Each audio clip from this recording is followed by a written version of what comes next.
Acadiana, and welcome to Offsides. I'm Shannon Wilkerson here with Brandon Comeaux. Thanks for joining us for today's broadcast. We'll be with you until 6 o'clock. It's currently 4:05, blazing hot Tuesday afternoon.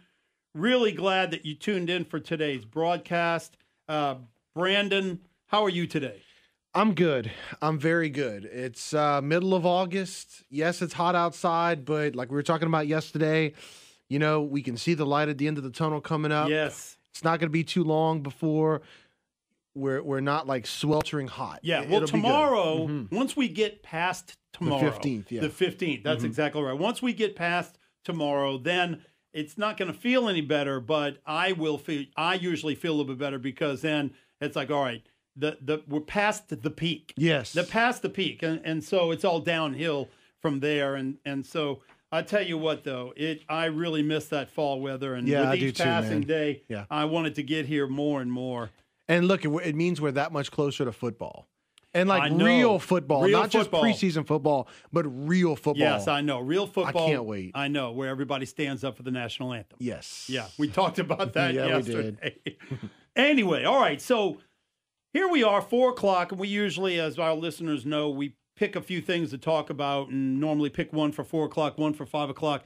And what we're going to be talking about is at 4 o'clock is the right to try. Now, this is something that President Trump, there's right to try legislation, which gives terminally ill patients the right to use experimental medication that has not yet been approved by the Food and Drug Administration. Now, this really isn't anything new to us. 38 states have already adopted legislation that supports this, and Louisiana was already one of them. But now it will be a federal thing, which means that if you live in a state that did not have right to try legislation, then it won't matter. You'll still be able to do it. So this is kind of one of those things. A lot of people think it's not going to make big difference, if any difference at all. Let me share with you a couple of scenarios where I think that it really won't matter or people won't want to do it. When I say people, I mean the pharmaceuticals. In many cases, the pharmaceuticals will not want to do this.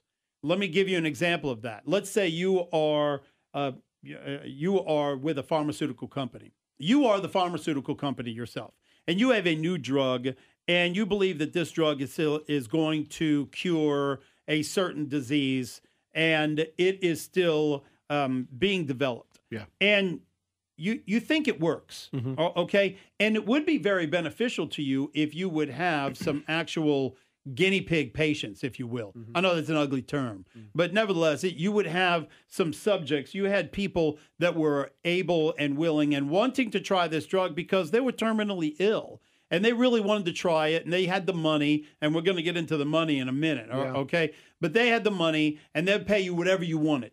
Now, here's the risk that the pharmaceuticals will be at, is that let's say they give you the medicine, and even though it's still being developed, the medicine doesn't work, or it doesn't work the way that you expected it to. The patient still dies. Right.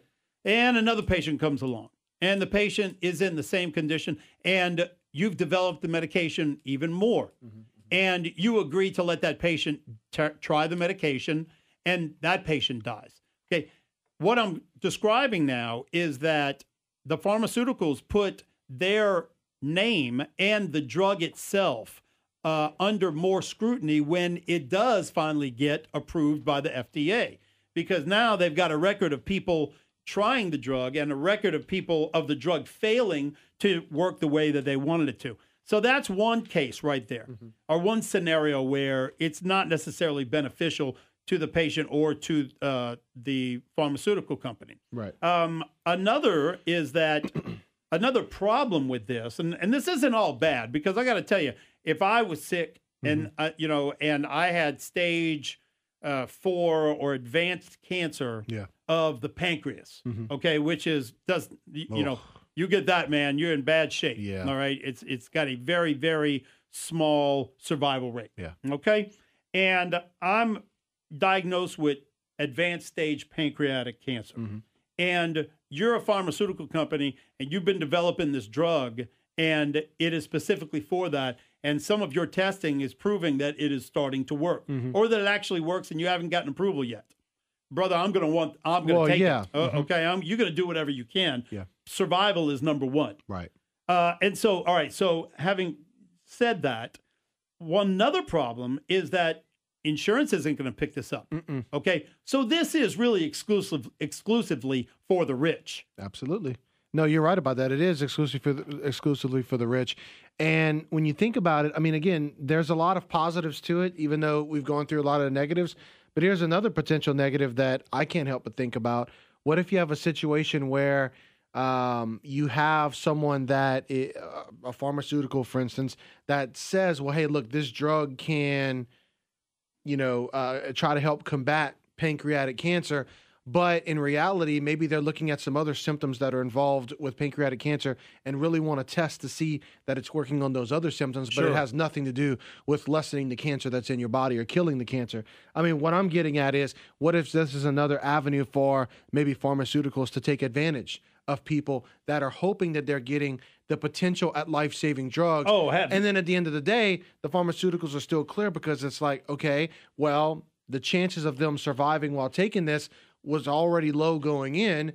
If they don't survive this, we're in the clear. Absolutely. And I believe that when this does occur, and it will, you're going to have people that can afford it, and you're going to have pharmaceuticals that are going to agree to sell it to them. And when that does happen, believe me, there's going to be a lot of attorneys with a lot of contracts on the front end. The pharmaceuticals are going to cover themselves. They're not going to be sued for any wrongful death. That won't happen. They are definitely going to have some contracts. And rightfully so. Okay, I can't fault them for that. The people that are taking the drugs have got to understand that this has not been approved yet. Right. And it very well may even be in the developmental stage or stages. And so going into it, they've got to agree that they understand and accept the consequences of the drug not working. And as we go to the phone lines, the question I would ask is, why has that drug not been approved yet? You're taking an experimental drug. Why hasn't it going through the process? Is it something that is kind of at, I don't know. I mean, there's just a whole host of reasons of why it could not have been approved to that point. Well, it doesn't, because it hasn't been approved, does not necessarily mean that there's something wrong with it. I agree. Okay, that's a lengthy procedure, right? There are 3 stages, and each one of them could take years. Right. Okay, because the FDA checks for everything, because guess what? If they approve something and it doesn't work or it causes harm, guess who's on the hook? Exactly. The FDA. All right, 232-1542. We head to the Cajun Harley hotline. All right, caller, you're on the air. Go ahead. Well, the conversation you guys are having today, tell me what's the difference in what you're talking about and current advertising from various medicines on television. They spend 10 seconds telling you about the benefits of it and 50 seconds telling you about all the side effects. Yeah. Well, but those are drugs that have been approved already. Yeah, those are drugs that have already been approved. These are drugs that have not yet been approved by the FDA. Well, they must be some way out in the woods drugs in, because some of the things, the side effects of, I hear, you'd be crazy to try take any of the medicine. Yeah. Well, but we're talking about terminally ill people that have nothing to lose. Yeah. And if they've got a glimmer of hope in being able to take something that has not been approved, but maybe, just maybe, it could help get them out of their situation. Certainly. I mean, there are drugs that are available overseas in other countries that are approved there, that are not approved here. That there are reports of people that have gone over there, taken these medications, and they have, in fact, worked. Yeah. But I understand what you're saying. It could be very risky. But if you're terminally ill and the doctors can't do anything for you, and then your doctor tells you, look, there is an experimental drug that is out there that has had some success, and if you can convince this pharmaceutical company to allow you to take the drug and you can afford to pay them, at that point, what do you have to lose? Except the only negative I could see is maybe if the drug has an adverse side effect of causing more pain.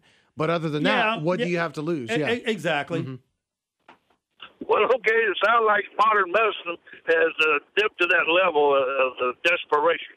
So anyway, it's worthwhile talking. Thanks. All right, thanks for the call. Well, I'll say this: we call it desperation, but you could also call it a sense of you've got all of these diseases.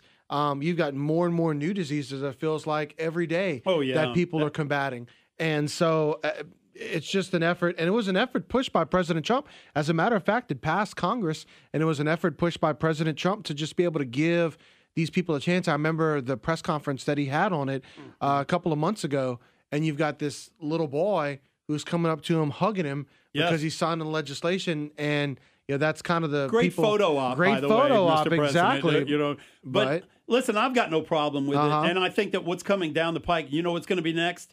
Right to die.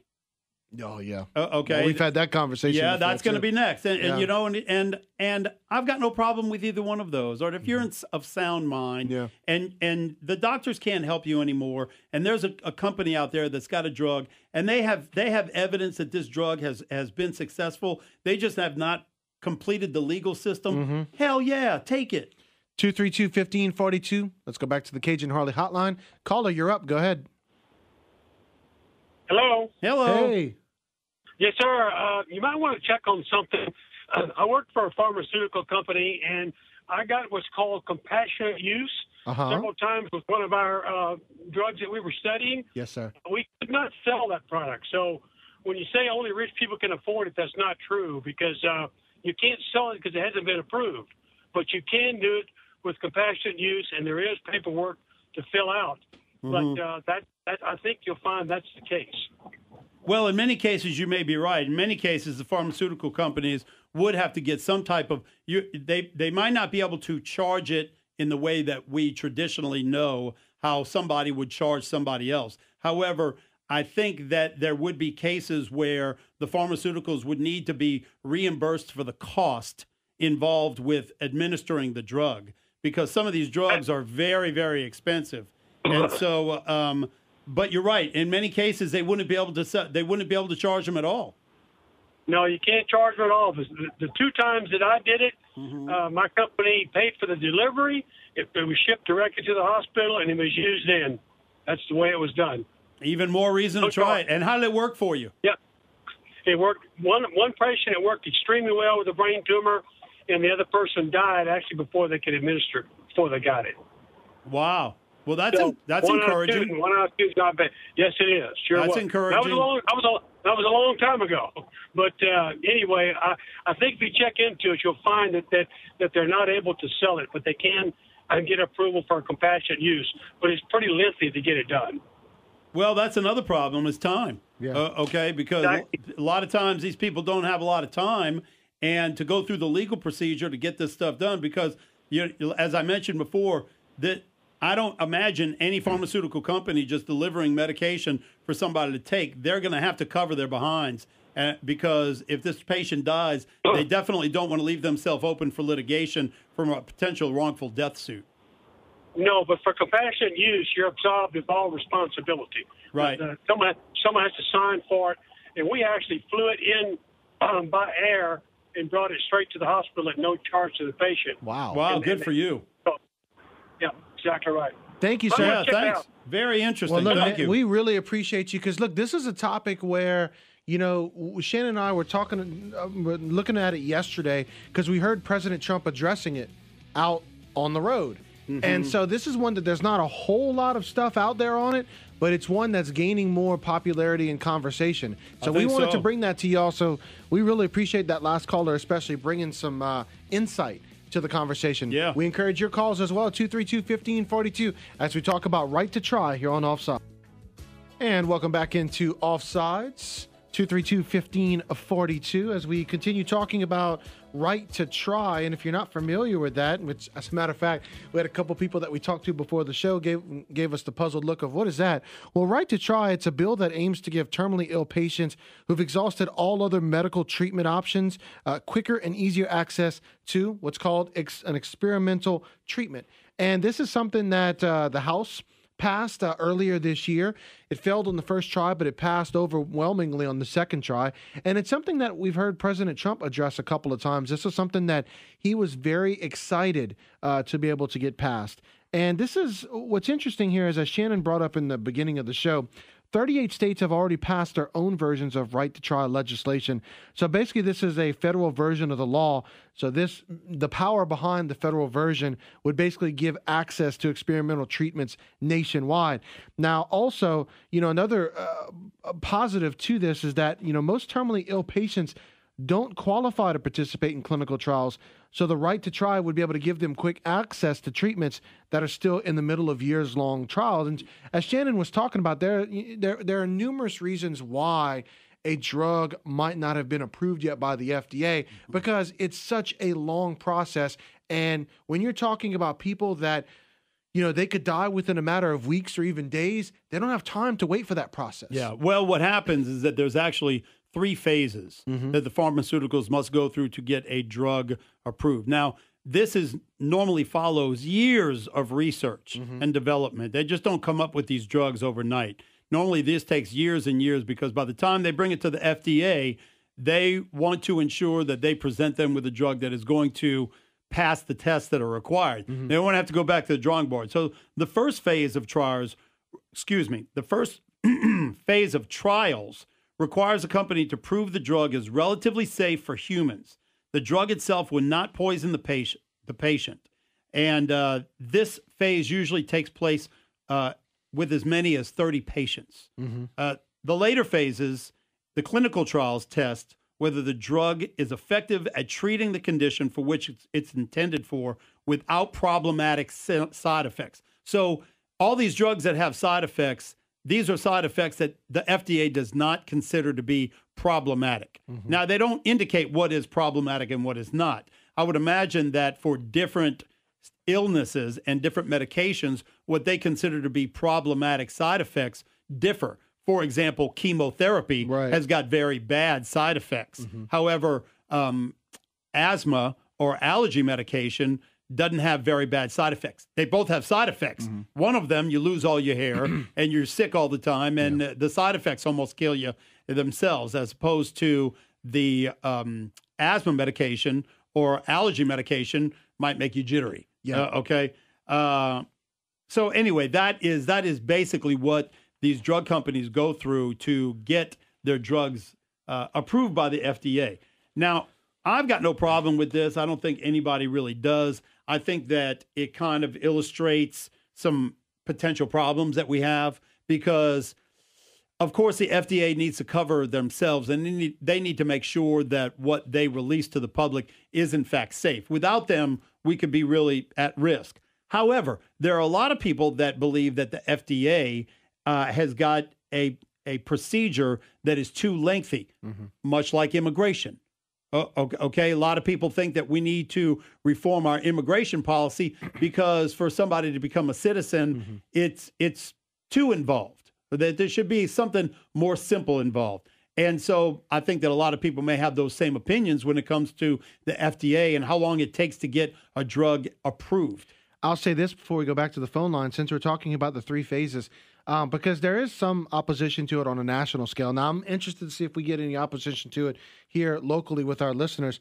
But you had 4 former FDA commissioners that issued a joint statement opposing it. And one of the things is what we talked about earlier, is that they fear that this would open the door to developers peddling what they would call snake oil or hyped up and unproven treatments to, obviously our most desperate patients, people that are dying. But they also mentioned how that many drugs that make it through phase 1 of the clinical trials, they fail to survive phase 2 because, again, they're not proven to be effective. So it's a long process, but they obviously have not been proven yet. Yeah, it's got to work. It's got to work. It's got to work. So you can't just say, take this and your asthma will be solved. Yeah, so I do get how the FDA, like any government regulation, is going to want to cover themselves. But at the same time, if it's going through the processes as slow as it may be, and it's not passing through the processes, as I said earlier, hey, if there's a reason why, it could be very legitimate. Yeah, it's all just depends on what degree we trust our government. And there was a CEO of a drug developer that came out and said, look, no ethical company that he knows of would make their experimental medicine available outside of the FDA's regulatory process. So how much drug developers are actually going to want to jump in on this? You Good know, point. that's something to think about as well. 232-1542. We head back to the Cajun Harley Hotline. Caller, you're up. Go ahead. Yeah, there's a big misconception that a lot of folks believe that somehow the FDA actually tests these things. Mm-hmm. The FDA does not have a lab that tests any drug. They only use the test results that were given by the company that made the drug. So it'd be like you going and turning in a test to your college and saying, here, I passed this, look it over. And you know nothing about what you're looking at. You can only trust that they took the test and didn't cheat on it. So the people who think that there's actually something the FDA does to back up those things, they do not a single test, none. Wow. So, all right. Well, then any of us could work for them. I'd like to go work for the FDA. Sounds like what you're talking about. Any of us could run the FDA. All they do, if they just trust the data that is given to them by the pharmaceuticals, then why do we have them? That's a good question. And if that indeed is true or not, that criticism of them. 232-1542. All right, caller, you're on the air. Go ahead. Okay, so here's the scenario. You're saying that if I'm terminally ill, I have a right to go and try this experimental drug. Is that correct? No, you don't have a right. Okay, the drug does that. You do not have a right to try it. You are legally available, or rather, it is now legal for you to go to the pharmaceutical and convince them to allow you to try it. They don't have to give it to you. The pharmaceutical companies do not have to administer the medication to you simply because it has not been approved. So be careful with that word. You don't have a right to it, but you are allowed to try now. Okay, so if I'm allowed to try, I mean, it still sounds like it's some kind of an experiment. Could be. I mean, well, and this is just my opinion, but if I'm going to be a part of some like experiment, I think I should get some kind of compensation for it because, I mean, this is going to be potentially helping out a world full of people. Well, the compensation, now that would be interesting. Well, the compensation, though, they say would be your life. Yeah, I see his point. Ill, yeah. Okay, I see his point. You know, because there could be some people that would approach the pharmaceuticals and say, "Hey, guess what? Yeah. I'm the perfect patient for you to try this out on. You don't know if it's going to work. I'm going to allow you to give me the medication, but you need to pay me for it." Yeah, I think that I would want a little bit of compensation there because, I mean, even though I'm going to be dead, that doesn't mean they can just use my body for experimental purposes. Well, all right, but here's a question that I would pose to you: is that let's say you were dying, okay? You were terminally ill. The doctors, hospitals here can't do anything for you, and they tell you, "Hey, look, go to this pharmaceutical company. They've got medication. They've got proven results. They just have not been able to get it approved yet by the FDA. They're still in the screening process, and if you can get them to convince you to if you can get them to allow you to take this drug, you've got a good chance of surviving." And you went to them and you said, "Hey, I want to take this drug, but I want you to pay me." And they said, "No, we're going to allow you to take the drug, but we're not going to pay you." Would you still take it?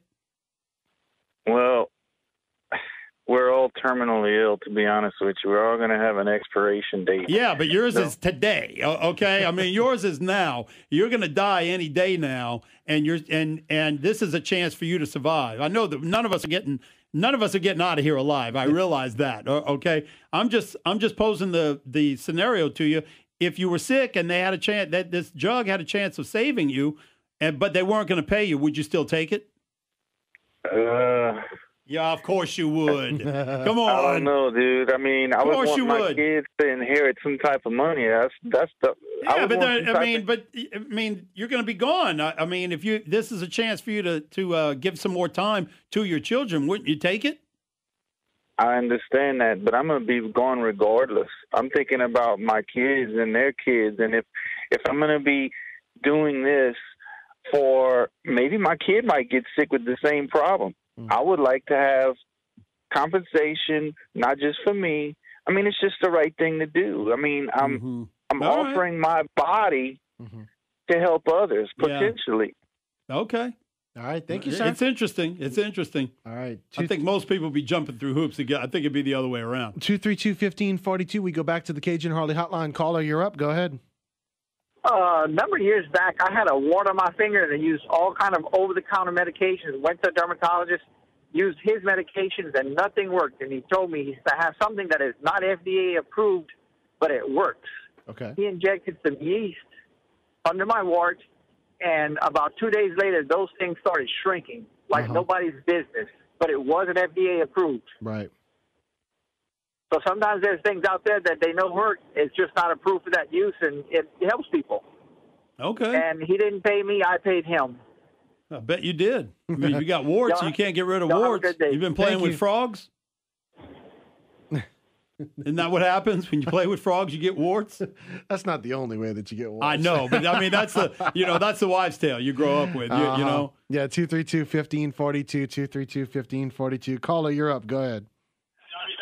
Okay, it's my turn. Yes, sir. All right. Can you do us a Turn favor? your, turn your radio down. So let me turn it off. It's all right. Okay. All right. Go ahead. I understand what y'all saying because 6.5 years ago, I caught a fungus from pigeon poo called Cryptococcus. Wow. Went in my lungs, and it almost killed me. I spent almost 2 years in ICU, in and out, a month and a half at a time, and they put me in a coma and all kind of crap.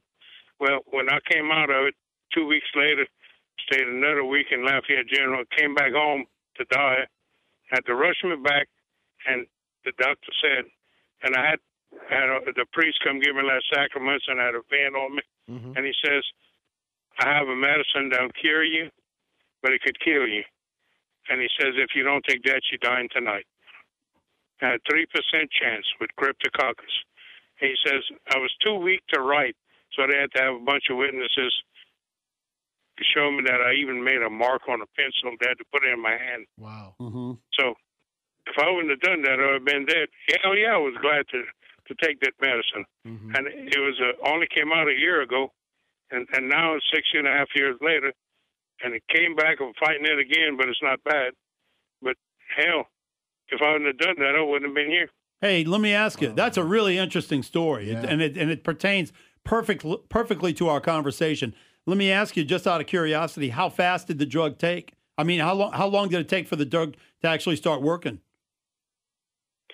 I was on I'll tell you how. Do you mean to cure me? Yes, sir. Yes, sir. All right, it's supposed to be a 3-week IV, but it took only 4 days.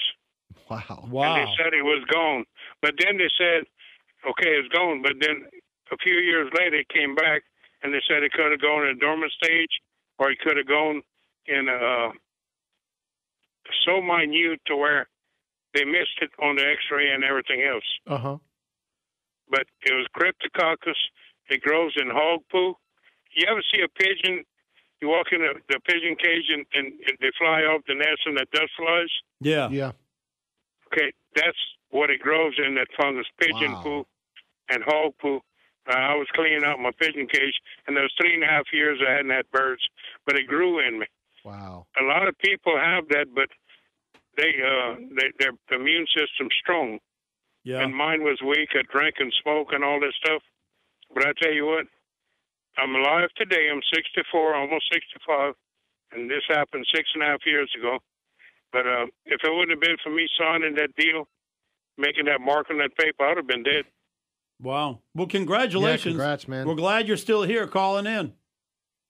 Good work. I just want to tell you that call is wrong. He better take what he can, and the hell how much it costs. Oh, I got you on that. Thank you, sir. All right, everybody. So, all right. You hear that, man? You know what it means. Cajun Harley Davidson. So Cajun Harley Davidson now has a new offer called Warranty Forever. Forever Warranty provides a lifetime limited powertrain warranty. Now, this warranty is included in every new and pre-owned bike under 5 years old and is at no additional cost to the buyer. That's correct. And through the rest of this month, Cajun Harley Davidson, if you buy a bike under that same description, new or less than 5 years old, along with Warranty Forever, you get a free 2-year maintenance program, which includes 1, 5, 10, and 15,000-mile checkups, including oil change, a detail with every service, a free battery if you need it, free pickup and delivery of your bike within 30 miles, and priority scheduling for service on your bike. So right now is a great time to be buying a motorcycle from Cajun Harley-Davidson. All right, we'll go ahead and take this quick commercial break. When we come back, more thoughts from you on Right to Try. What do you think about this? 232-15. And welcome back into Offsides. Brandon and Shannon, News Talk 96.5 KPEL. And today we're talking about Right to Try, legislation that passed a few months ago, and it basically gave a federal legislation when you've had 38 states that have had their own thing, their own legislation dealing with this, including Louisiana as well. But now you've got something on the federal level. And so we've enjoyed the conversation. It's one that really... I haven't heard anybody talking about this. No, except neither for have President I. Trump mentioning it. Yeah, that's right. And you know, we've had some very interesting opinions. Had one guy call up, he said he wouldn't do it unless pharmaceuticals paid him. Yeah. All right. Then we had another caller that had some experience working for a pharmaceutical company that provided this medication for somebody who had a brain tumor. Yeah. And then we had somebody who actually was a patient and was not going to survive the day unless they tried one of these, unless they were administered this medication that hadn't been FDA, and that was 16 years ago. Yeah. So we're definitely getting some people with opinions and experience, and that's great. Why don't we go to the phone line and see what else has somebody to say? All right, caller, you're on the Cajun Harley hotline. Go ahead. Yes, my son wanted to try experimental drugs, and he had exhausted all of his options of the approved drugs, but he didn't get the chance. His doctors had written all the letters for the approval, but he passed away just as the approval letters came through. Oh, you mean he had your son had just been approved, and at that point he had passed away? About the time he died, he was getting the letters. Sorry to hear that so terrible sorry to hear news. that, yeah. And that was one of the things that we were discussing earlier, timing. You know, that sometimes the legal system, you know, the approvals, like you just said, the documentation that needs to be created, everybody, you know, because these pharmaceuticals are going to want to cover themselves, and I'm sure the doctors that are suggesting it, they want to cover themselves too, and then you lose valuable time. Yes, he didn't have that time, but he did attempt. He wanted to try every option open to him, and that was the last option that was available, experimental drugs, and he wanted every chance to survive what he had. He had leukemia. Oh, yeah. Wow. Well, we're sorry for your loss. We are, Mel. Thanks for sharing that. Thank you. He didn't die at 18, so he lived 42 years. Wow. Okay. Thank you, Mel. Thank you for sharing that. Thank you so much. Appreciate you listening, too. All right, 232-1542. All right, we go back to the Cajun Harley hotline. For your thoughts, caller, you're on the air. Go ahead. How you guys doing this evening? Hey, pretty good. Listen, I'm on a clinical trials medicine, and I thank President Trump for the effort of the right to try. I've been on this medicine almost a year. Started working, and then it stopped. It kind of the cancer started to grow back again.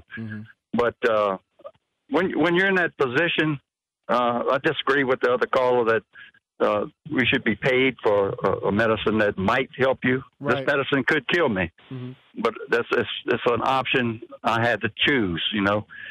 And I'm thankful for what President Trump is doing, really. So let me ask you this while we have you on the phone. Can you kind of clue us in a little bit on the process of it? When we kind of talked to the last caller who was talking about how it took a while for the approval letters to be able to come in. You know, what was kind of some of the process in waiting as you had found out what, you know, the cancer that you were having and the stage you were at with it? What was some of the behind the scenes, I guess, process, some of what you would want to be able to share with our listeners that are wondering about this? Yeah, I had a great oncologist, and he had to do a little begging. You know, I'm 65 years old, and he had to convince this board that I was worthy of it. Right. And I was in pretty good physical shape, even though I do have cancer. And it took a little while, but fortunately they came through. I had nothing in the game other than myself and the doctor backing me. You know, it's really on. There's a panel evidently that chooses which person they'll allow to have the clinical trial, and I was one of those. And does money? I mean, and like, does money have any impact in that? I mean, as far as when they choose somebody, I mean, it's not a situation where you have to have a certain amount of money to be able to get approved? Well, I was very fortunate in the fact they never brought it up. But, if I didn't have insurance, there's no way I could stay on this medicine. So your insurance is actually covering it, even though it's not FDA approved? It is. It finally did make FDA approval. Oh, okay. Okay. I got it. I got you. Yeah. But all right, I just want to make sure that I understand the scenario. But you started taking it before it was FDA approved? Is that what happened? No. Actually, it just became approved. Okay, I got you. Just a couple of years. Okay. So the timing ended up working well for you. Thank goodness. Yeah, good for you. At this time, I'm staying on it for another couple of months to see if it'll reverse and start working again. But it has the potential to attack any good organ inside of me and kill me. But the medicine or your illness? The medicine or the illness? The medicine itself. Oh, okay. All right. So the medicine, there's a big risk to taking this. Absolutely. Yeah. But when you're hanging on by a thread, you take every option to climb out of that river on that thread, Oh, absolutely. I mean, survival, that's the number one priority. Yeah. That is, it's okay to be a guinea pig. You got to try it. You got to try to survive, and that's what I'm doing. Good for you. Thank you, sir. I agree. I think that most of us, if not the huge majority of us, would be doing the exact same thing. I'd be standing in line. I'd be ready right away. Yeah. I'll try any and everything to stick around. Thank you, sir. 232-1542. And, like you said, look, I mean, the FDA, man, they are the gatekeepers when it comes to these medicines, though. I'll tell you, I think that this was a brilliant move for President Trump for a lot of reasons. First off, it's the right thing to do. Listen, if you've got an illness and and you've got a pharmaceutical company that's got medicine and you're willing to take the risk of taking the medicine, even though it's not FDA approved, then I think that the government should not stand in your way. Right. And as I mentioned before, and I'm not changing the subject, but it keeps reminding me of it, I think that the right to die is going to be the next legislation that we're going to, maybe not the next, but it will be a legislation topic that is going to come up soon. And I think that President Trump is going to do it. I think, and it's going to fall into the same category of argument, if you will, because listen, this is our body, this is our lives. And I think that if somebody is of sound mind and they are suffering, then I think that it should be their decision if they want to end their life. And this is one of those topics that, again, you don't hear about often. I mean, you think about immigration and all these other things, but this is one of those topics. And another one being Space Force, which we're going to touch on tomorrow, most likely. Yeah. But it's one of those topics that President Trump will bring up that maybe some people in the country are thinking about it, but it's not mainstream. Right. This is something it's like our show. Well, yeah, exactly. Okay. I mean, really, I'm not trying to brag, but, it's what makes Offsides very unique is that we talk about things, there's other shows here that are very popular and lots of other talk shows in other forums. Right. But they tackle the big subjects, and we do as well. Yeah. But we do subjects on this. We enjoy doing subjects on Offsides that are just like this. There's just kind of a little bit over here. They're not the mainstream topics, but it's what people are thinking about. But, and before we go back to the phone line, we're going to keep it here for a little while till the top of the hour.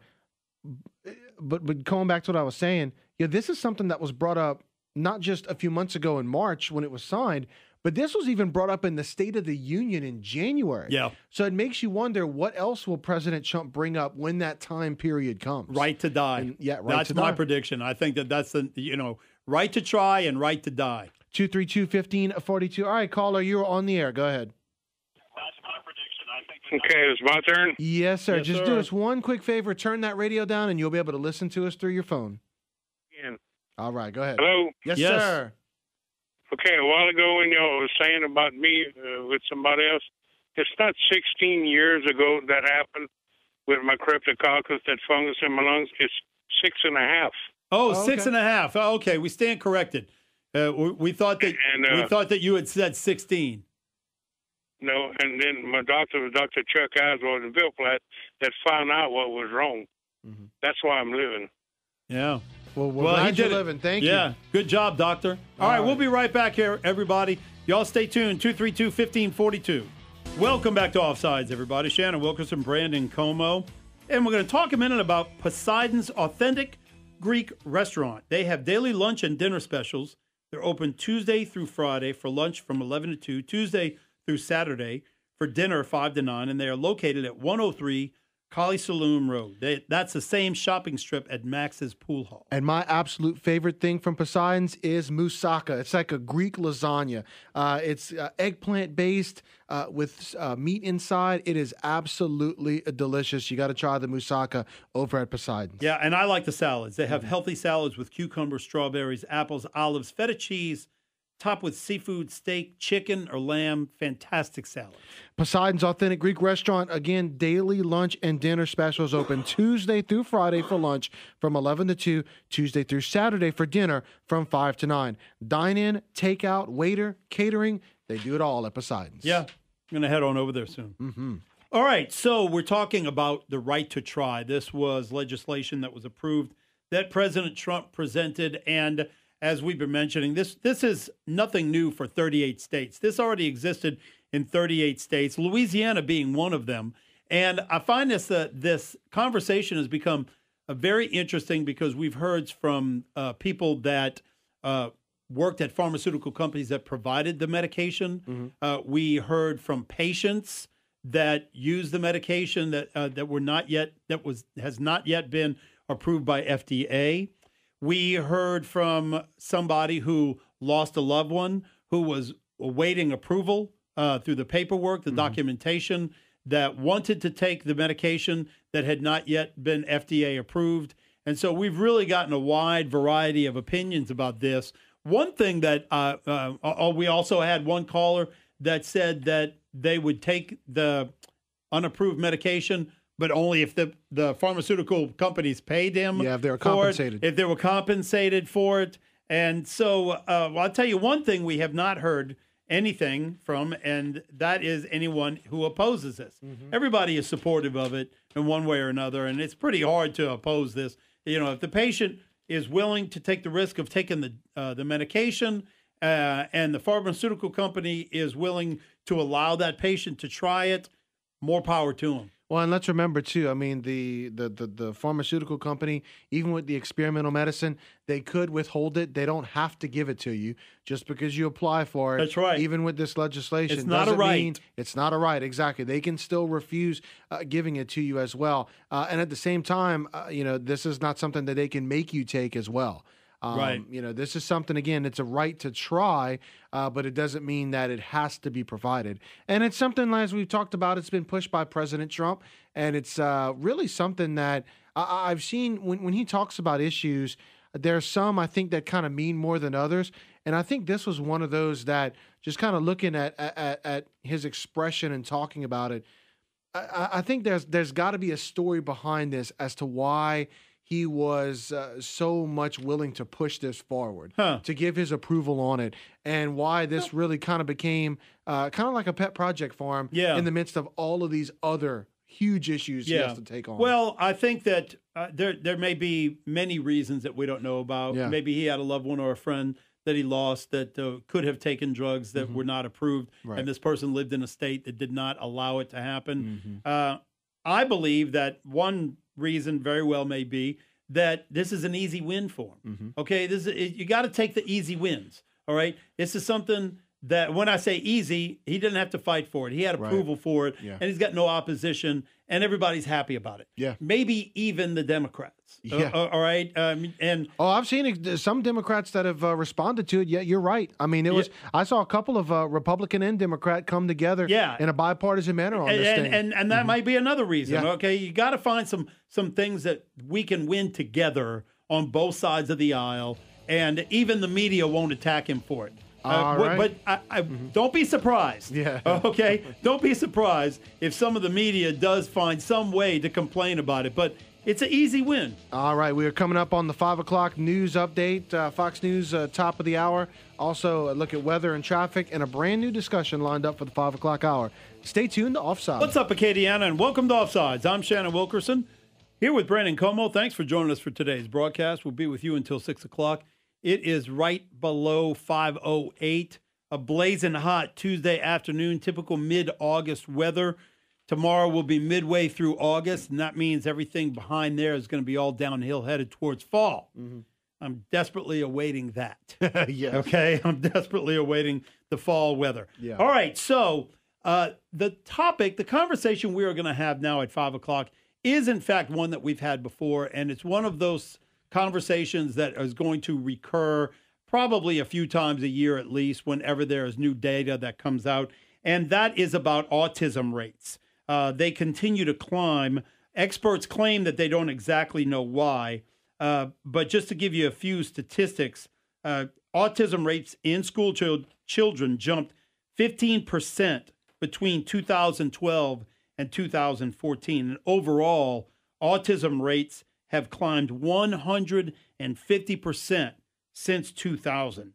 One of the reasons that some people believe that the rates are increasing is because more African American and Hispanic children are now being diagnosed. Mm-hmm. And some people believe that more African American and Hispanic children are being diagnosed with autism simply because now more of them are being checked for it. Absolutely. Okay? It's not that the rate amongst them are necessary. Now, the rates amongst them may be increasing, but we don't know because they weren't being diagnosed or checked for it as much as other children were in the past. And I'll tell you, in doing a little bit of research, that's one thing that I've noticed amongst many researchers of autism is there's a lot of uncertainty. There's a lot of unknown about it. When they get together for conferences, they have not been able to figure out.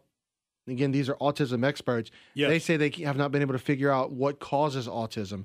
And so one thing that they did come to a conclusion on was the fact of what you said.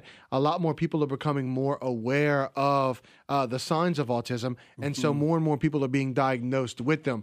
Does that necessarily mean that more people have autism today than 40, 50 years ago? Well, maybe not. Maybe so, maybe not. I know one person that was an expert that was speaking on autism.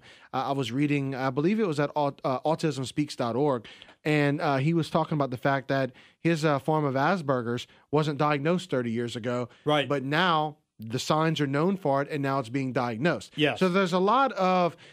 there's a lot of factors that need to be considered. Yeah, and there's a lot more that's being learned about it, but yet there's still so many questions at the same time. Well, one thing is certain is that it wasn't here before, okay? Autism is a new affliction, and it is, in fact, being identified more and more often with each passing year. There are a lot of theories out there. Of course, there's the vaccination theory, and a lot of people believe that this is due to excessive vaccination and the increase in the amount of vaccinations that babies, toddlers, adolescents, and preteens receive.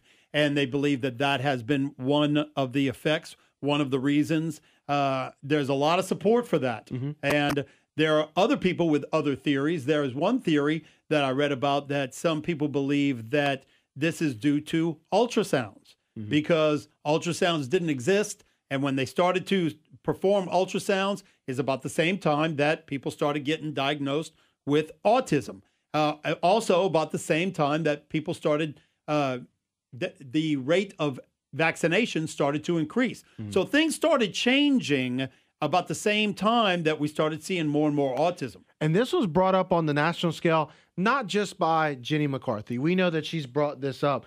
But this was brought up on the national scale not too long ago by none other than Donald Trump. Now, this was before he became president. This was in the one of the debates. As a matter of fact, here is Donald Trump, then candidate, speaking about this very topic. People that worked for me just the other day, 2 years old, 2.5 years old, a child, a beautiful child, went to have the vaccine and came back and a week later got a tremendous fever, got very, very sick, now is autistic. I only say it's not, I'm in favor of vaccines. Do them over a longer period of time, same amount, but just in little sections. Well, all right. I can't help it. Sometimes sometimes his choice of words is, but he had a good message. Okay. One of the things that I find very disturbing. And this is not a conversation about race or about gender. But the information is the information. The facts are the facts. And the statistics are very disturbing when it comes to who is being diagnosed. The strong majority of the children that are being diagnosed are all white male. Male to female diagnoses is 4 to 1. Okay, there are for every 4 children that are diagnosed, or rather every 5 children, 4 of them are male. Yeah. All right. So the strong majority of this, 4 times as many males being diagnosed with autism than there are females. Also, another problem is that white diagnoses are 19% more likely, or rather a white child is 19% more likely to be diagnosed with autism as a black child. Get this.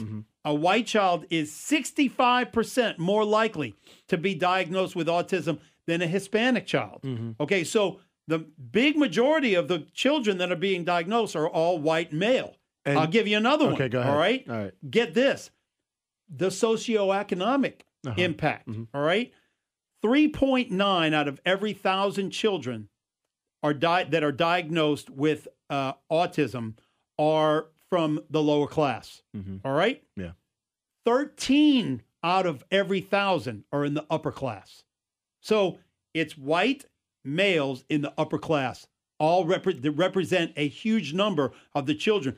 I couldn't believe it. Okay, when I said, wait a minute, there's 4 to 1 men, or rather males over females, and then 19% more likely if you're white, 65% more likely, over black, 65% more likely over Hispanics, and as I mentioned before, just a little less than 4 out of 1,000 are in poverty, but 13 are in upper class. So it's white males with money. And is it something, and look, money is a key thing of what you just said, because here's a couple of reasons why some of those numbers may be the way that they are. Okay. For one thing, could be the quality of care when we're talking about, the races here, when we're talking about white versus minorities. Yeah. The quality of care, the amount of knowledge that some of these doctors and specialists have about autism to be able to diagnose. Obviously, in wealthier areas, you're going to have that. And then it's not even just a race issue, but also a where you live kind of thing. There was a study done between New Jersey and Arkansas. Now, New Jersey is, of course, or let's take Arkansas, a whole lot more rural areas. You go out into the more rural areas, even in our state in Louisiana, you're going to have less specialists that are out there. Yes. Okay? Because a lot of them are moving to the city. Yes. And so when you go into a heavily populated area, urban or areas like New Jersey, where you have more of the city life that's going on, I don't exactly see much rural areas out there in New Jersey. Yeah. Well, you got it more higher numbers and more heavily populated with doctors and specialists that want to go to a more populated area. Well, so that's something to consider as well. Yeah, but here's the question: is that less of them in the rural areas have it, or less of them are being diagnosed? That's the question. Okay. And what are happening? These children that are, if that is the fact, and there are children that are living in rural areas that are in fact autistic and not being diagnosed, what do the families think is wrong with them? You get, sooner or later, do they just think they're slow? Yeah. Or what is it? Because there are definitely many different levels of autism. Well, and one thing as well, in looking at this, we're going to go to the phone lines in just a second, is that, obviously doctors encourage people, if you notice any of these signs, the better you catch it early on, the better it can be combated, and it's less of a problem as that child goes on and becomes an adult later on in life. Yes. So, they're saying if you notice anything abnormal, don't just ignore it and don't just assume, oh, well, maybe the child's slow. Maybe it's a situation that can be fixed. Oh, absolutely. 232-1542. Let's go ahead and get the listeners involved. We go to the Cajun Harley Hotline. Caller, you're up. Go ahead. Well, Shannon kind of took the words out of my mouth. I think that it does have a lot to do with the socioeconomic situation of the family, that the wealthier you are, probably the more often you go for health care. if you don't have a lot of money, you're going to the emergency room and you're not going saying, hey, my kid's having trouble in school. I'm not quite sure what's going on. Mm-hmm. And I think wealthier families probably do. I also think if they're in school that if they're not doing well and they're from a wealthy family, they're more likely to say, hey, let's figure this out. If they're not from a family, if they're not from a well-educated family, those parents, number one, may not have the resources necessary, right, but may also think, oh, my kid's, like you said, just slow. Mm-hmm. So I think that they're probably the percent is the same across the board. They're just being diagnosed more in the wealthier families. Yeah, you very well may be right, because it sounds spot on. Another thing to consider is perhaps the wealthy family, if the vaccinations are causing this. Mm-hmm. It's much more likely that the wealthy families will be getting more extensive vaccinations for their babies as opposed to the poverty-stricken families. True, right. Thanks for the call. Thank you so much. Appreciate that. 232-1542. We would love to be able to hear from you as we continue going on in this conversation. All right. We're going to take this quick commercial break. We'll be right back. And welcome back into Offsides. Before we continue on with our conversation, I want to mention that while it is beautiful weather out here in Lafayette, I just got a text in Carencro. It's been pouring down raining.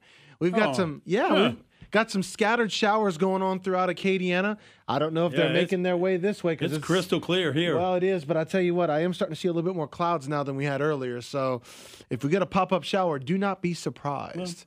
Normal. So quite normal. Before we jump back into our conversation, Shannon and I want to tell you a little bit about our friends over at Trinity Graphics on Ambassador Caffrey. They really have such a passion for serving their customers, whether it's a company who wants to give out gift baskets to its employees or their customers, or whether it's a person who really wants to put together a unique gift for someone special. Trinity Graphics really cares about the quality of their product, and they really seek out the latest technology to carry it out. Let Trinity Graphics make your vision become a reality. Yeah, that's right. Trinity Graphics, they are located at 2010 Ambassador, next to Tobacco Plus. They specialize in signs and decals, vehicle wrapping, screen printing, embroidery, laser engraving. Even if you have some awards that you need to be, I just recently ordered some plaques from them, and they did a beautiful job. And so they can definitely accommodate practically any need that you have in the printing department or business. So visit them online at trinitygraphics.com. That's TRINITYGRAPHX.com, or call them at 408-3644. All right. Great group over there. Yes, they are. So we jump back into our conversation talking about autism rates continuing to climb, and the experts don't exactly know why. We go back to the phone lines right now, Cajun Harley Hotline. All right, caller, you're on the air. Go ahead. Hey, how y'all guys doing today? Good. Hey, we're good. What you got? Look, I'm a retired special ed teacher, and I used to have autistic kids in my class, and there was different levels. One of the easiest thing to do was confuse an autistic kid with one with Asperger's. Yes. And sometimes, because there are levels that are mild levels of autism, but a lot of it is very, can be very severe. And I remember one lady who actually was involved, it had been in the system and all this kind of stuff, and she put on reasonable expectations of the teacher that this kid's going to eventually get out of it and be normal, and she wasn't, and it was very hard on them. I remember they would always repeat like commercials on TV. They'd hear stuff like that. It would be constant repeating. They had good recall, but some of them actually do. I mean, it just depends on the levels. And autism, I think that your experience definitely lent itself to you seeing that autism can exist on many different levels with lots of different symptoms, lots of different behavior patterns, and it is a very broad diagnosis in that way. And you're right, there's in many ways mild autism is a fine line between mild autism and Asperger's. Yeah, very much. And one of the things, there was I'm not going to mention the person's name out of respect, but a person that could not be at the Hall of Fame ceremonies this past June, because I go every year, and he's the only one that can handle his 19-year-old son that was autistic, because you never know if he'll have an outbreak or something will happen. Sure. And so, what people don't realize is kids with Down syndrome, autism, all these things, these parents, it's a life, I hate to say a life sentence, because, I mean, it is their child and they get there, but, you are always going to be responsible for that the rest of your life. Yeah. I like to refer to it as a lifetime commitment. Yeah. It's a lifetime commitment, and the sad part about it is when these parents pass on, someone's going to have to take care of this child or whatever, and Well, let me stop you and ask you, because it sounds like you definitely had some a lot of exposure to this and have some strong opinions, and had communications with a lot of the relatives of these children that you used to work with. Here's my question. Did you ever have parents express to you any reason why they believed that their children were diagnosed with autism? Did any of them tell you that they thought that it was because of vaccines? No, they really never they were just dealing with it. They were dealing with the issue. They never really thought about the problem. We did have one, but this was a lady that was wasn't I wasn't dealing with the kid, but I would help. And this was a lady who worked in the education system, and she would put demands on the teachers that I felt was unreasonable. Mm-hmm. But that was the educated person. The rest of them, weren't, and they were just happy someone was looking after the child. But the problem is that if you don't have a sibling that takes them on, these kids, once they have them, whether it's Down syndrome or whatever, their lifespan is not very long after that. Because they have no one that is going to care like a blood relative would. And so, that's the sad part about it. And, these people, we need to say a special prayer for these parents. And if there's anything anyone can do, one of the things, if you want to do, volunteer, if you can, with people with kids like this, or, you put together volunteers so those parents can get out and maybe have a normal night every once in a while or something like that. That's something, a little bit we can do. And whether it's, someone, even if it's money or whatever, but that's one of the things we can do, because I really feel for these parents, because, it is a lifetime commitment. And, when you get older, you're hoping to move and be able to do things, and God bless. All right. Thanks for the call. Thank you, sir. Appreciate that. 232-1542. Want to hear your opinions. Now, I'll tell you a few more opinions that are out there, because when you start thinking about when autism surfaced and the rate of increase of the diagnoses, what else parallels that in time frame? All right.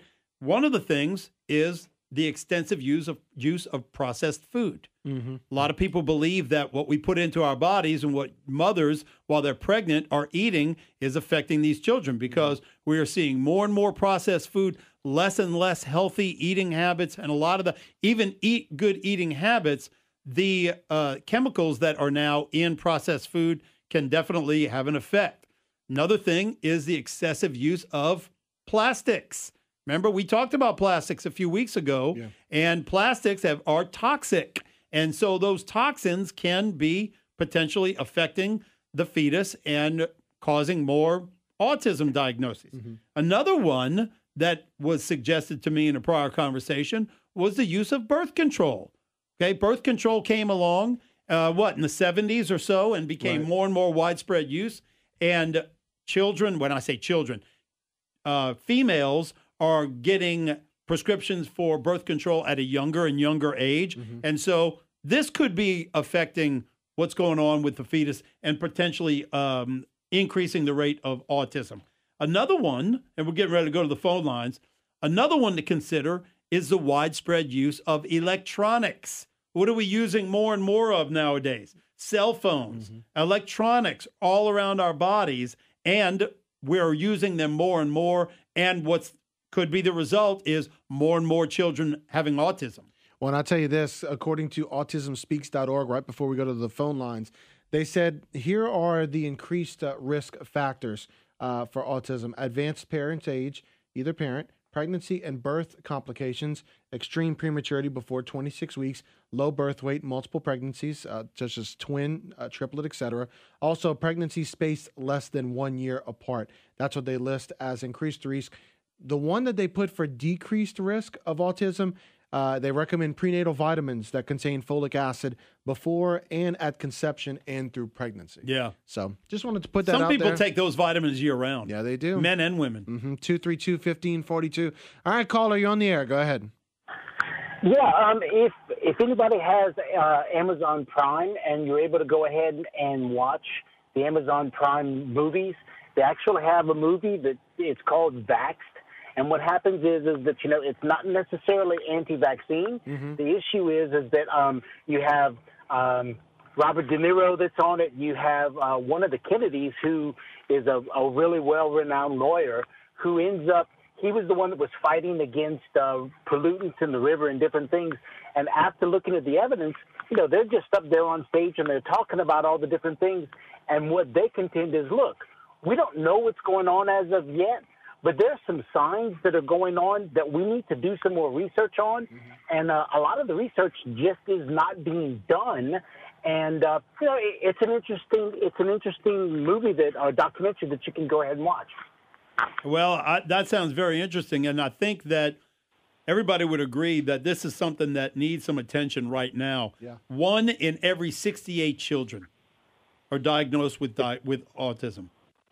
That's incredible. It's a very scary thing, and I mean, whenever we have kids and everything, and you know, parents.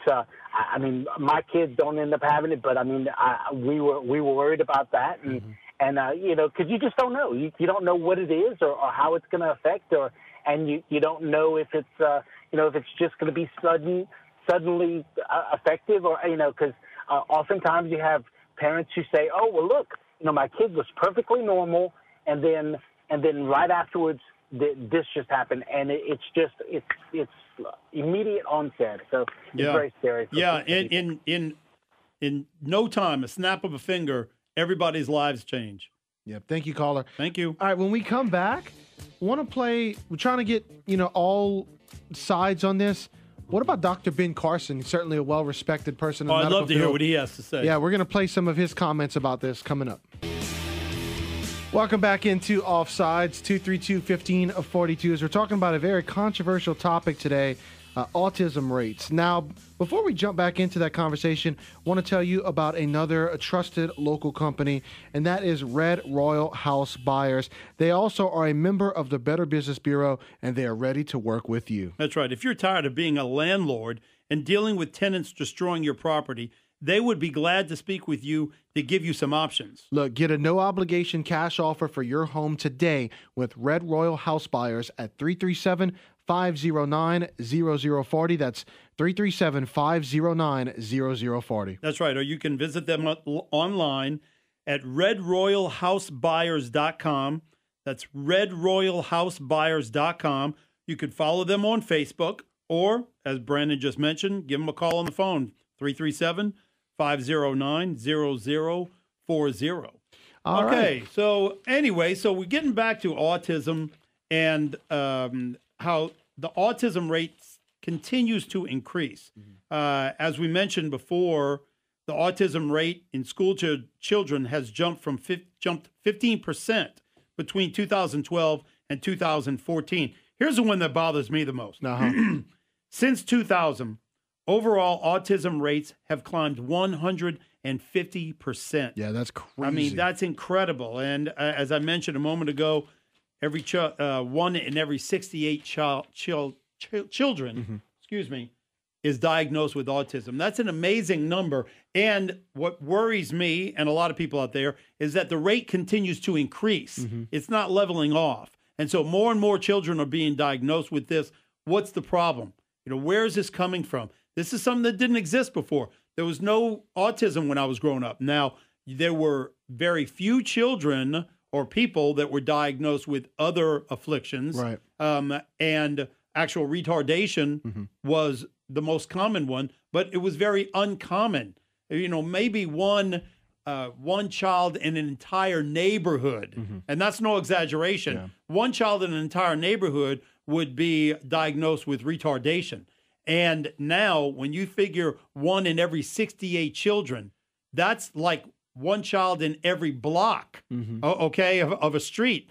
You know, when you figure out, well, it depends on the block. We had big, long blocks in my neighborhood, all right? Yeah. So you're thinking that's a lot of children that are being diagnosed with autism. And so the whole thing is, where is this coming from? Why is this happening? We mentioned a lot of potential opinions out there. The most common one is the one with vaccinations. And I'm glad you brought that up, because in looking up information on this, wanted to see if we could find some good audio from someone who's trusted in the medical field. And Dr. Ben Carson on autism came up. As a matter of fact, he was asked about this on back on when Megyn Kelly was at Fox News. This is what Dr. Ben Carson had to say about vaccines and autism. He indicated to me that he had an understanding of what I was saying. Do you believe that story, that a child was vaccinated and then shortly thereafter got autism? I mean, his suggestion seemed to be there was a linkage. Well, what you have to recognize is that almost all children get vaccinated, and there are a certain percentage of children who also are autistic. So if just about everybody is getting vaccination and some of them become autistic, if you don't think about this logically, you'll say that the vaccine caused the autism, when in fact autism occurs in a certain portion of the population. Right. Quick question on this because there's a lot of talk on this on Twitter. Do you think it is an irresponsible suggestion to intimate that there is a connection? Well, you know, we don't even have to intimate or not intimate it. There's been so many studies done that it's been disproven on so many different levels. It's just a matter of what people want to believe at this stage. Well, it's very interesting. And I like him. I've always liked Ben Carson. One of the things to consider is that along with autism, and that's the most common diagnoses, you also have a lot of children that are now being diagnosed with Asperger's, and you still have a lot of children that are being diagnosed with Down syndrome. And so when you factor all of those in there, that's a lot of children that are growing up with serious situation. In a serious situation, all right? Their affliction can be very severe, and it can be less severe. But one of the things to consider is what's going to happen with all of these children when they all become adults. Or you talk as the rate continues to increase, you're going to have more and more children become more and more young adults, become grown adults, and then become grown-up adults. When I say grown-up, I mean middle-aged. Consider how many people in the future are going to be middle-aged that are going to be needing, because now their parents are seniors or dead and can't take care of them anymore, right? So you are going to see a lot of people that are going to that are going to require 24/7 assistance. 232-1542. Let's head back to the Cajun Harley hotline. Caller, you're up. Go ahead. Is it me? Yes, sir. Yes, hello. All right. So I'm not against vaccines. You know, my kids, I got to say, have not been vaccinated. My daughter was vaccinated when she was first born, even though we signed a do not vaccinate. I think there's a time and place for vaccines for a kid, but if you look at the correlation of how many vaccines are given now between the change in 2000, like you said, to now, it's amazing how many vaccines they pump into the kids. You know, from a very young age, and the cocktails they pump into them. Now, look, there has been research done, but a lot of that research has been done by the actual companies that create the vaccine. So there's no non-biased research, but there has been non-biased research that has been done on the outside if you actually look it up. But it's all been debunked, whatever. But it's been debunked by companies that are actually producing the vaccines. So, well, that's true. And I'll tell you something. From birth through adolescence, some of these children receive up to 70 vaccinations. And you know what's in a lot of those vaccinations? Mercury. You know what else is in some of them? Formaldehyde. It's unbelievable what's in some of these injections that these children get. And as I mentioned before, that's a lot of vaccinations. Many people believe that they just need to space them out more because what happens is sometimes these children go in, they get 5 or 6 injections at once. Yeah. And look at this too, is that, you know, your water that you drink is regulated. The FDA says, you know, and the EPA says your water has to be regulated. You can't have so much in the water. You're injecting this stuff directly into the blood system. with levels higher than what you drink in water. Yeah. Think about that. Into a tiny body. Under 1 year of age. That's to me right there. I don't want to manipulate. I don't want to subject my child to that. Later on, if they're healthy, they can receive a vaccine and their body can handle it. Then space it out when they're older and their body can handle it. It just scares me. It really does. Yeah. Thanks, guys, for this. Thank you very much. Thank you. Scares a lot of people, especially parents of newborns. That's a hard decision to make. Yeah. I tell you, if you have a newborn child, that's a very difficult decision to make as a parent. Yeah, I had a probably one of the first ones that you make. Yeah, I had a parent that texted me a few minutes ago, and he believes it's the vaccinations. He said, look, it's too many at one time. He said they tried to give my a 5-year-old 9 at one time. I made them split it up. And that's one thing I wanted to mention as well, because there's some that when people say, hey, look, spread these vaccinations out, I don't want my child getting them all at once. Yeah. And people try to put them, people that are, defending these companies and such, try to put them in a box as if to say, oh, well, you're just against vaccinations. And no, they're just trying to do right by their kids. Yeah, I mean, you're flooding them with these chemicals. Yeah. And as one of the callers earlier said, these children sometimes get burning fever. Yeah. And then there are many people that have studies that see a pattern of normal behavior, normal development in a child, in a toddler, and then they get these injections and everything changes. And I guess what I'm trying to say is for the people that try to make those that have the position that they do about autism and vaccines to try to make them sound crazy. Yeah. There's a lot of logic that goes behind it. Oh, as absolutely. Well. I agree. A lot of logic. 232-1542. The bottom line is nobody truly knows at this point. No, and that's the scary part. We go back to the Cajun Early Hotline. Caller, you're up. Go ahead. Gentlemen, what are the stats on other countries in the world concerning autism? Oh, not sure. Good question. Do you know? I have no clue. But that would be I'd like to know that. That's a good point. I'd like to know what the autism rate is in Europe, in different places in Europe and India, in the Asian countries. I'd like to know that. Good question. Yeah, highly developed countries as opposed to less developed. There's a great information base right there to find out. You can rule out vaccinations if you've got countries that don't use vaccinations like we do, or are much less prevalent in using plastics. All the aspects. Yeah. Well, here we good go. Point. All right, ask and you shall receive. There so you I go. went and found my some, research developer over there. All right, so we went and found some information. This is from August of 2017. Okay, here are the number of autism diagnoses per 10,000 children in selected countries. They got a bunch of them. These are a bunch of developed countries. Let's see here. USA, according to this list, is 1 in 45. Let's see here. The Netherlands is 1 in 208. Let's see here. Norway, 1 in 196. Let's see here. U.S. was one of the highest. Hong Kong was the worst on this list at 1 in 27.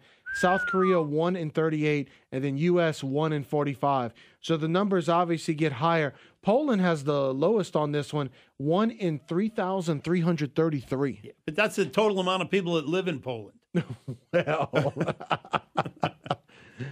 I don't know. Poland does. Anyway, yeah. Canada that's is 1 in 94. In 1 in Canada. 94. Okay, well, they're our neighbors. And Yeah. so I think Canada and Mexico would be the two countries that I'd like to know the most of, just simply because they're our neighbors, Not seeing Mexico because I don't think they're considered one of those developed countries. Yeah, good point. Yeah. All right, let's go to the phone lines. All right, well, let's see here. Let's get another one queued up. Caller, you're on the air. Go ahead. Y'all can watch videos on this on YouTube, and this isn't just some silly videos. They lined them poor guys up right when they exploded the first nuclear weapons, and they wanted to see what was going to happen. They did this with Agent Orange. They poisoned them poor black folks with syphilis back in the day. What you think they're doing with this stuff now? They're engineering these chemicals to attack a certain type of person. Well, I tell you, the problem with that, if you are right, is that they're attacking all white males, because statistically, the ratio, the gender ratio, there are 4 to 1. It's 4 to 1 male to female, and the strong majority of them in the racial divide are all white. All right. Thank you so much, caller. We'll take this quick commercial break. Be right back. Back to Offsides, everybody. We're talking about autism, whether or not you think vaccinations cause it, the incredible increased rate of children being diagnosed with autism, and that rate keeps increasing. It's not even leveling off. More and more children being diagnosed, and we're one of the worst countries. Yeah, okay? we are. Doesn't look good for us right here in the United States. I don't know what the deal is. I don't know, but the Hong Kong, didn't you mention Hong Kong was the worst? Yeah, Hong Kong is the worst, and we're not far after. Yeah, that's not good. That's not good at all. 232-1542. Caller, you're up. Go ahead. Excellent topic. Thank you for covering something like this. Thank you. One thing you haven't really covered maybe is fluoride is a neurotoxin. It's in our water. It's in toothpaste. It's all over the place. Yeah. Aluminum is another big problem. It collects in your body. Mm-hmm. It might be argued that a young person doesn't have enough time to collect aluminum, but exposure all at once, like you're talking about, could be. Well, maybe the exposure takes place during the pregnancy. Yeah, who knows? None of us know, you say. Some of these people know. Remember how tobacco claimed they didn't know tobacco hurt people? And there's always been industries that kind of claim, oh, we didn't know anything. They know. And remember that. Well, who do you think would be problem? I'm just curious. Who would know and be withholding the information in the effort to make more profits like the tobacco industry did? I think it's a combination of things. I'm 60, and I remember eating my grandparents' vegetables grown in their yard. Yeah. So people are exposed to different diets now, and that has got to be part of it. You can't tell me that bologna and hot dogs and Spam are good for you. So I'm not trying to pinpoint any one company. I'm just saying a combination of all these lesser quality diets, exposure to more things like fluoride nobody talks about. That's a neurotoxin. You got to also think about the pesticides that are being used on foods too. Yeah, we talked about the processed foods earlier, and I mean, one of the things that has changed in the same time, that paralleled the same time frame that we've seen more and more autism, is more and more processed food. Another one is arsenic. There's higher levels of arsenic in our water supply and things than people realize because it's so expensive to get it out. So they factor that out. God. So as for people in Detroit, leads, arsenics, we're exposed to more because of a horrible infrastructure now. The younger kids are exposed to things in a time frame. As a 60-year-old, I got to deal with it over my life. They're dealing with it in months and years. I think that has a lot to do with it. I think it's a combination of things. Vaccines, I've only had a few in my life. I'm 60. I'm pretty darn healthy. I still play basketball with young people. I didn't have a lot of vaccines. I've rarely had the flu in my life. And it's not like I eat bean sprouts. I eat Cajun food, and so yeah, sure. I think lifestyle has a lot to do with it. Activity, sitting around playing a video game, eating potato chips can't be good for you. That's just my opinion. Yeah, but I appreciate the call, but I don't think it's giving you autism. Thank you, sir. Thank you. All right, 232-1542. I think he makes a good point. He makes an overall lifestyle. Yeah, yes. It's an overall health lifestyle. 232-1542. Caller, you're up. Go ahead. There is some argument out there having to do with diet, and it's one of the arguments with diet has to do with the gluten and the wheat and things. It's apparently been genetically engineered over time, and they think by genetically messing with it over time to mass produce the product, some of the proteins associated with it may exacerbate the autism versus tempering it down. Mm-hmm. But there was research done by a British doctor by the last name of Wakefield. Mm-hmm. He was a doctor looking to make some money, and he falsified the information in relation to vaccines directly causing autism. Mm-hmm. Don't know what the compounds were in the vaccines at the time, but there are a lot of individuals who go to an extreme, not wanting to vaccinate their kids, not based on the compounds, but because of this falsified research, they're going on the argument that vaccines cause autism. Mm-hmm. So just those couple things to mull over. No, that's very interesting. Talking about Dr. Andrew Wakefield. Yeah, well, I tell you, I was. I knew it wasn't Wakefield, but I didn't remember first name. Yeah. Well, I'll tell you. Thank you for the call. On some recent statistics, they estimated that 118,000 children in the last decade have fallen ill, and 1,170 of them have died due to not getting the proper vaccinations. Mm-hmm. And so I thought that was very disturbing as well. So you've got parents out there that are refusing to vaccinate their children, and some of these children are dying, and a lot of them are getting sick. Well, again, I always believe that the truth is somewhere in the middle, and I tend to believe what a lot of people that have not gone to the extremes, where you have parents that have said, look, I've given my child the vaccinations, but spaced them out, so they're not being overloaded with all those chemicals. Yes. And that's where I think a lot of the truth lies. But